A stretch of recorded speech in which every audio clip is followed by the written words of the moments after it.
আমি আপনাদের তিনটি ধাপ বা তিনটি স্টেপ সুন্দর করে বলে দিচ্ছি, যে তিনটি স্টেপ আপনি যদি সুন্দরভাবে গুছাইতে পারেন বা সুন্দরভাবে প্ল্যানিং করে আগাইতে পারেন, তাহলে অবশ্যই আপনি আপনার বিজনেস থেকে লং টার্ম একটা সাকসেস বা লং টার্ম রেভিনিউ আপনি জেনারেট করতে পারবেন। এক নম্বর হচ্ছে সঠিক মার্কেট রিসার্চ করা। আপনার মার্কেটের টার্গেট কোন জায়গায়, আপনার মার্কেট অফলাইন না অনলাইন, বা অফলাইন যদি হয় সেটা প্লেস কোন জায়গায়, মার্কেট প্লেসটা কোথায়। আপনার যে প্রোডাক্ট আপনি সিলেক্ট করেছেন সেই প্রোডাক্ট নিয়ে যারা আগে বিজনেস করছে তারা কিভাবে বিজনেস করছে, তারা প্রোডাক্ট সোর্সিং কিভাবে করছে, তারা প্রোডাক্টের প্রাইজিং কিভাবে করছে, তারা কাস্টমার ম্যানেজমেন্ট কিভাবে করছে।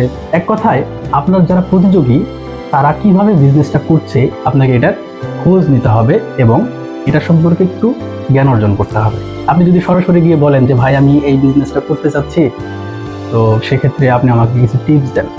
মার্কেটে তো যারা আছে অলরেডি তারা তো চাইবে না যে তাদের প্রতিযোগী বাড়ুক, তাদের কাছে আপনাকে কাস্টমার হিসেবে যেতে হবে সার্ভিস নেওয়ার জন্য। তখন আপনি কাস্টমার হিসেবে নিয়ে তখন আপনার স্ট্র্যাটেজি অবলম্বন করে তাদের কাছ থেকে তথ্য আপনি নিতে পারেন।